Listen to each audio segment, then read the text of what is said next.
What's going on, Jab Jab Talk Nation? It's your boy Ozil coming to you live from a different setting today.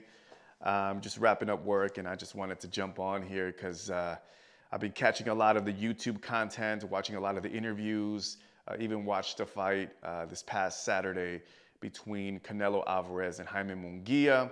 I was watching some of the highlights as well, and just wanted to share some post thoughts on the fight. And been catching what a lot of people have been saying, and the general consensus has been, that Canelo did dominate Jaime Munguia, and even Teddy Atlas, who hasn't been the biggest Canelo supporter, gave Canelo his flowers for his performance this past Saturday.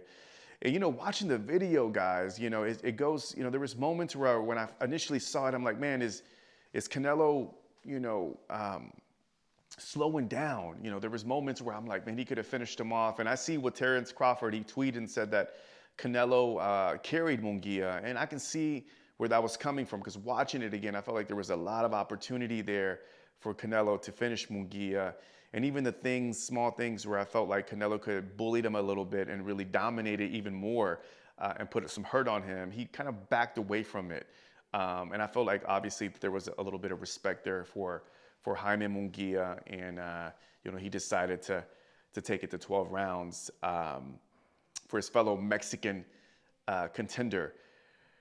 So I think it was an amazing fight, and there was like a lot of moments there where I saw like Canelo just being elite, like just the little sneakiness and his head movement and his punching accuracy. I mean, he was so precise with his punches, and boy, when they hit, they land. It's different, and he's not a volume puncher like he used to be, but he is definitely one of those fighters where he just lands with precision, and it'll hurt you.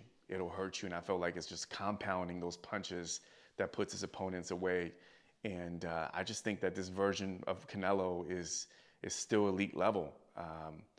Slowing down in the fact that he may not be fast with his movement and reflexes, but he does small little things to not exert so much energy, but yet still put a lot of damage on his opponents. And the fact that he beat a 27-year-old, seasoned, Jaime Munguia, who came to fight, says a lot about Canelo. So just watching the fight again proves that Canelo is definitely still on top of his game and still a dangerous fighter at, one of the best or the best at 168 until we see him against Benavidez, which we all want to see next. So I guess the question is, and I mentioned this in the previous video, is, what's next for Canelo Alvarez? What's going to happen next? And, there's been some rumblings on social media that it's Terence Crawford. And, I don't know what do you guys think? I mean, I don't know. When I think about that fight, and I know Canelo says that, the price is right, but he's not really interested on a Terence Crawford fight. Personally, I feel like he should just stay away from the fight. I don't even think, yes, can Terence Crawford make him competitive because he's athletic and he's skilled, and would that fight definitely garner some interest? Yes, no doubt about it.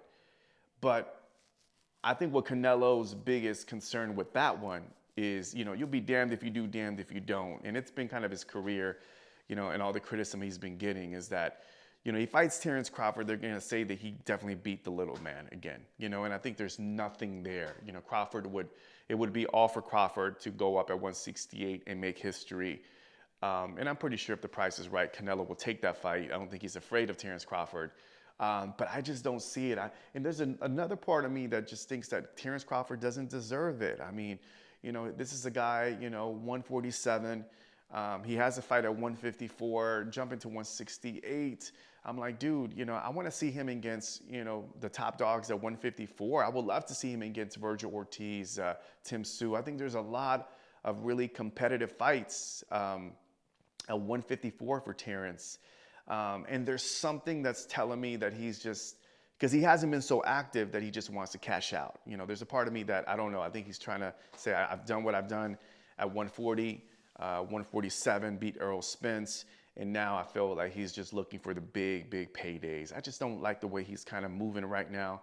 Super talented fighter, exciting to watch, no doubt about it. Terrence Crawford is definitely one of the best out there right now.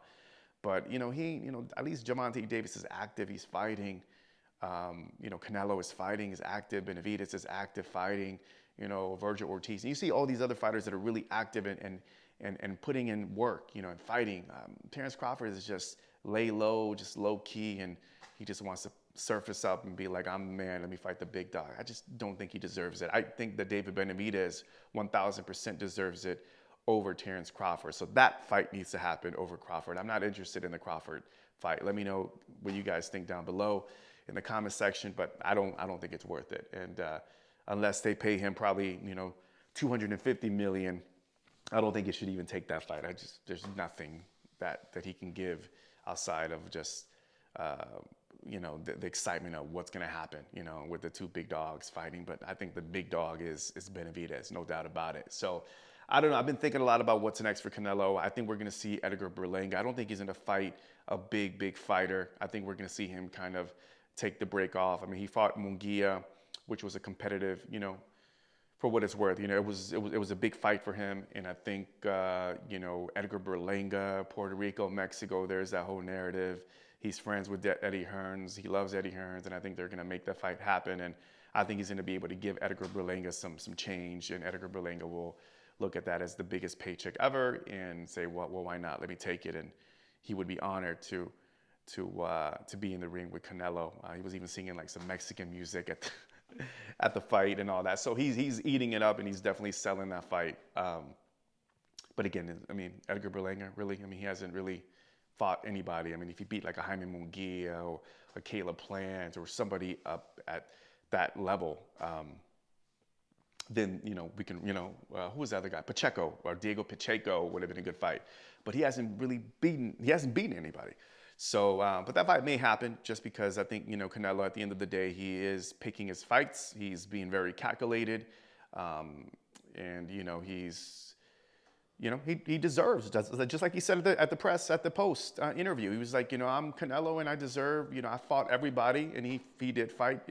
All the household names, notable names, Mayweather at 22, and we can go on and on and on and on of his list. He has a long list, not to mention a couple of years ago, fighting 4 times in 1 year and beating champions. I've said that before, so I think the man is just, he's listening to his body. He's listening to what he needs to do next in his part of his career. And of course, as boxing fans, we can be critical and call him out, be like, you need to fight so-and-so, you're ducking. And there's so much pressure added, and that's what comes with when you're at his status. But remember, even Mayweather towards the end, Berto and his last fights weren't really, top fighters. So he kind of transitioned out, not fighting anybody dangerous, right? When everybody was calling, when Earl Spence, and there were some big dogs, Monsters, Thurman, and some fighters that they were calling that deserved to fight.